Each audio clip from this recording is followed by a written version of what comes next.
စင်ကာပူအကြောင်းတင်မတိတဲ့အန်အားတင်ပွဲအချက်၅ချက်မင်္ဂလာပါခင်ဗျာကျွန်တော်တို့ channel ကိုပြန်လည်ကြည့်ရှုတဲ့အတွက်ကျေးဇူးတင်ပါတယ်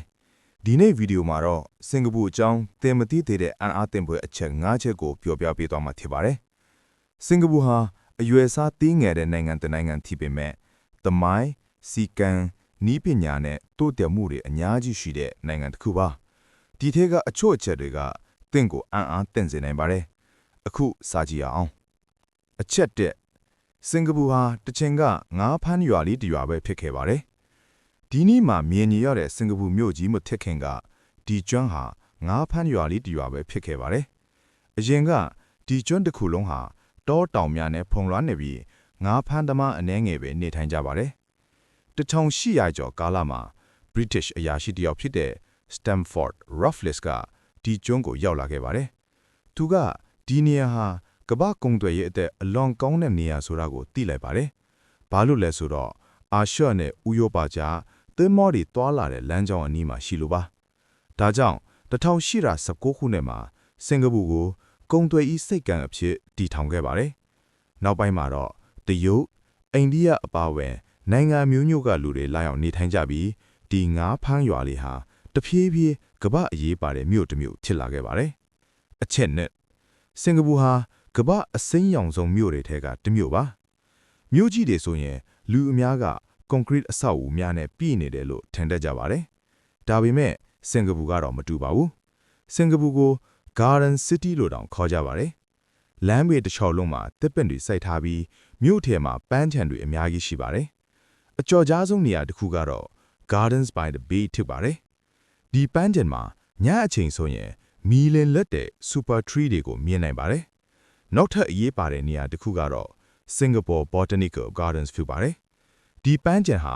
UNESCO World Heritage Site အဖြစ်တောင်အတိအမှတ်ပြုထားတာပါတယ်။ဒါကြောင့်စင်ကာပူဟာအလွန်စိမ်းလန်းလှပတဲ့မြို့တစ်မြို့ဖြစ်လာခဲ့ပါတယ်။အချက်3စင်ကာပူမှာ chewing gum ကိုကန့်သတ်ထားပါတယ်။စင်ကာပူရဲ့အကျော်ကြားဆုံးဥပဒေတစ်ခုကတော့ chewing gum နဲ့ပတ်သက်ပါတယ်။အရင်တုန်းက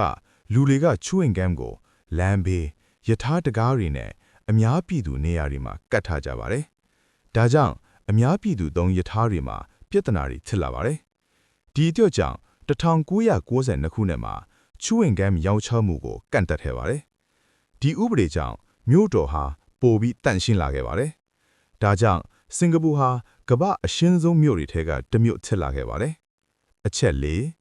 စင်ကာပူမှာကမ္ဘာအကောင်းဆုံးလေဆိပ်တစ်ခုရှိပါတယ်။စင်ကာပူကိုခီးသွားမယ်ဆိုရင်တင်အများချင် Changi Airport ကိုအသုံးပြုရပါလိမ့်မယ်။ဒီလေဆိပ်ဟာကမ္ဘာအကောင်းဆုံးလေဆိပ်အဖြစ်အကြိမ်များစွာရရှိထားပါတယ်။ Changi Airport ဟာလေဆိပ်တစ်ခုတည်းမဟုတ်ပဲခီးသွားနေရာတစ်ခုလိုပါပဲ။အထဲမှာ Rain Vortex လို့ခေါ်တဲ့အိမ်တွင်းရေတကွင်းကြီး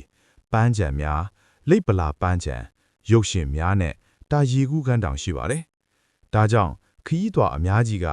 Changi Airport ကိုကမ္ဘာအကောင်းဆုံးလေဆိပ်အတွေ့အကြုံလို့ပြောကြပါတယ်။အချက်၅စင်ကာပူဟာနိုင်ငံသေးပေမဲ့အင်အားကြီးနိုင်ငံပါ။စင်ကာပူဟာကမ္ဘာသေးစားဆုံးနိုင်ငံတွေထဲကနိုင်ငံတစ်ခုပါ။ဒါပေမဲ့ဒီနိုင်ငံဟာအာရှရဲ့အင်အားကြီးစီးပွားရေးနိုင်ငံတွေထဲကနိုင်ငံတစ်ခုဖြစ်လာခဲ့ပါတယ်။စင်ကာပူဟာဘဏ္ဍာရေးကုန်သွယ်ရေးနီးပညာနဲ့ပို့ဆောင်ရေးမှာအလွန်အရေးပါတဲ့နိုင်ငံတစ်ခုပါ။ဒီလိုတိုးတက်လာနိုင်တာကစင်ကာပူရဲ့ပထမဆုံးဝန်ကြီးမြောက်လီကွမ်ယုရဲ့ဦးဆောင်မှုကြောင့်ပါပြီ။သူ့ရဲ့ဦးဆောင်မှုကြောင့်စင်ကာပူဟာငယ်ရွယ်တဲ့ကျွန်းနိုင်ငံလေးတစ်မှာက